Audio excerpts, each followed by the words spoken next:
Assalamualaikum warahmatullahi wabarakatuh. Bersama lagi dengan Pak B. Kali ini Pak B masih membahas seputar perencanaan keuangan. Semoga tidak bosan. Semoga nanti ilmunya bermanfaat dan diserap, dipraktekkan.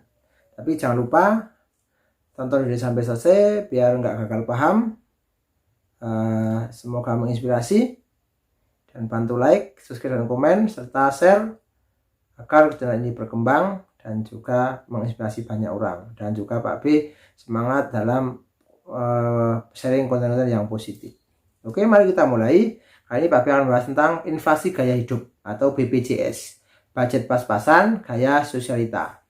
Jadi inflasi gaya hidup ya. Gaya hidup Anda sudah sesuai dengan pendapatan? Nah, pertanyaan kan seperti itu. Apakah gaya hidup Anda sudah dengan pendapatan?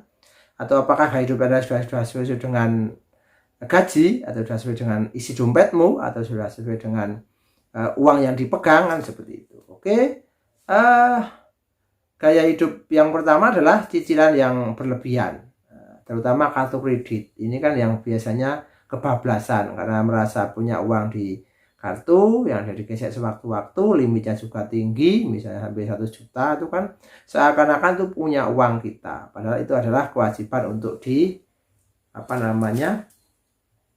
untuk dikembalikan, karena itu hanya dipinjami saja untuk mempermudah transaksi ya. Jadi cicilan yang berlebihan.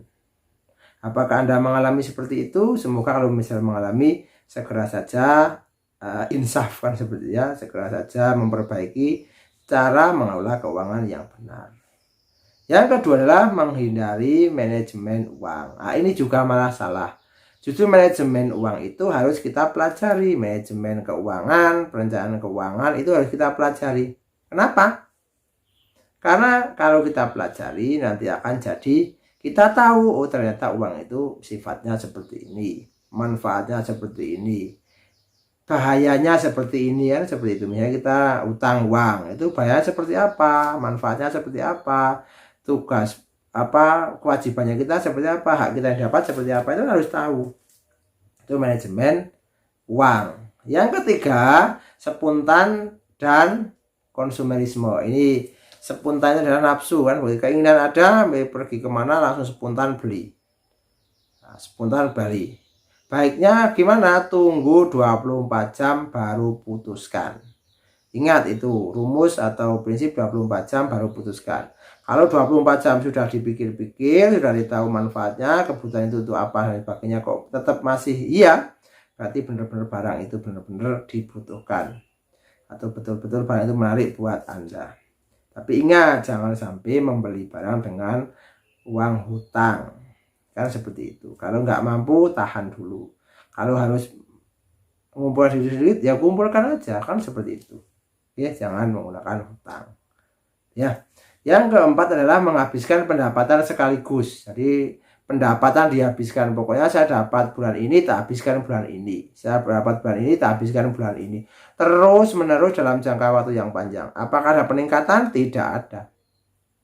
Kalau nanti tiba-tiba terjadi hal yang sesuatu yang di luar praduga kita, ya langsung kolab, kan seperti itu. Itu yang berbahaya gitu. Tiba-tiba kita jatuh sakit atau kita tidak bisa masuk kerja, kan keuangannya nggak ada. Menghabiskan pendapatan sekaligus biar dianggap orang kaya. Baru bergaji 4 juta saja layaknya sudah bergaji 20 juta. Maka di tempat elit, pakaiannya elit, bahkan ditambahi dengan berhutang aja mau, hanya untuk gaya dan gengsi. Ya tadi itu, budget pas-pasan gaya sosialita, seakan-akan orang kaya, kan seperti itu. Banyak enggak? Banyak.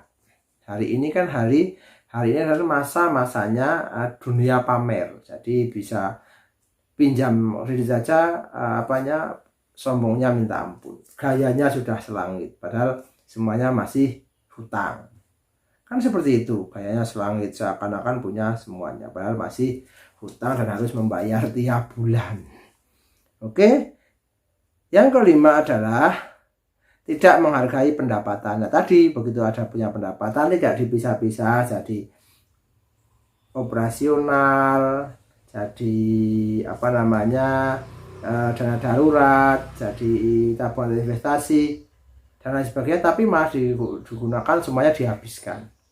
Berarti kan gak menghargai pendapatan. Dia hanya berpikir bahwa bulan depan ya dapat, kan seperti itu. Cuman seperti itu.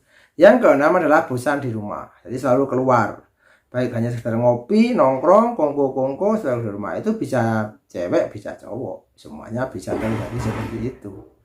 Jadi bisa bujet pas-pasan, gaya sosialita itu bisa terjadi, bisa, kan seperti itu. Yang keenam adalah memaksakan gengsi. Jadi walaupun pendapatannya kurang memadai, hutang sana sini dilakukan. Jadi hutangnya dilakukan dari dengan gengsi, biar saya dianggap mampu, dianggap kaya, hutang sana sini dilakukan. Gali lubang tutup lubang. Bahkan ada kejadian yang kartu kreditnya itu hanya ngambil digunakan untuk nutup yang tagihan sebelumnya, terus ketika terjadi dihitung booming, tidak bisa membayar karena sudah terlanjur banyak. Tuan seperti akhirnya apa? Yang ada stres. Kalau nggak stres mungkin yang lain bisa melakukan hal-hal yang di luar nalar manusia, kan seperti itu. Jadi memaksakan gengsi, ya gengsi itu memang hal harganya. Dia mengatakan gaya sama dengan berbanding dengan tekanan. Semakin banyak gaya, semakin banyak tekanan. Semakin banyak bergaya dalam hidup, semakin banyak tekanan dalam hidup. Itu perlu diingat. Walaupun adalah sebuah selesaian dalam ilmu sains, itu ilmu fisika begitu ya. Tapi bidang kedua adalah ilmu kehidupan nyata dalam bidang keuangan.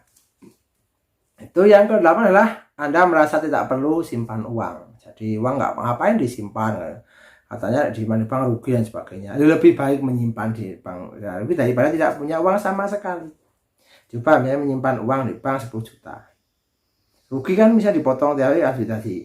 Tiba-tiba ada kejadian membutuhkan uang 10 juta, pilih mana? Yang cari uang pinjaman kemana-mana atau ngambil tabungannya sendiri, kan seperti itu pilihannya. Ngambil di tabungan ini kan nggak ada bunga, nggak ada apa, tapi kalau pinjaman kesana kemari, ya, kalau yang nggak punya malu ya silakan, tapi kan itu juga mempengaruhi pikiran kita karena harus mengembalikan, kan seperti itu. Jadi itu yang penting, itu adalah gaya sosialitaan seperti itu, mahal harganya dimanapun tempat, harganya baik itu cowok maupun cewek, terutama cewek atau generasi milenial muda itu kan seperti itu. Lipstick harus yang bermerek, bedak dan sebagainya bermerek, walaupun dilakukan atau diusahakan dengan hutang atau mencicil dengan tanpa bunga 12 kali. Jadi make upnya itu adalah make up hutang, misalnya ya. Nah, kalau mampu ya satu aja, nyelengi dulu baru beli. Jadi kalian kan beda ceritanya dengan masa depan dengan dipakai di hari ini, namanya kan hutang. Mendingan membeli masa depan dengan mengumpulkan sedikit demi sedikit di hari ini.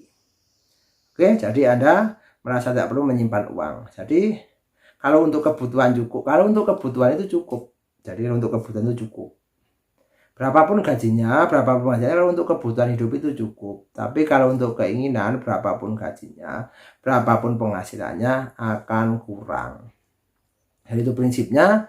Jadi itu adalah gaya hidup apakah sesuai dengan pendapatan atau dalam bahasa BPJS, bisa pas-pasan gaya sosialita. Oke, semoga tidak terjebak di situ. Ini hanya pengetahuan saja, sharing. Semoga bermanfaat, semoga menginspirasi. Bagi yang sudah terjebak itu segera keluar, perbaiki perencanaan keuangan dengan baik. Agar apa? Agar keuangannya menjadi bagus, bebas finansial, dan menjadi sejahtera. Wujudkan hidup sejahtera dengan merencanakan keuangan yang benar. Susah nggak pertama kali kalau mencoba itu? Kalau mencobanya Pak, mudah dan gampang. Tapi kalau komitmen jangka panjang itu yang susah. Oke, semoga menginspirasi, semoga sukses. Jangan lupa like, subscribe, dan komen agar channel ini berkembang, dan Pak B semangat dalam mengisi konten-konten yang bermanfaat seputar investasi dan perencanaan keuangan. Semoga menginspirasi. See you next time.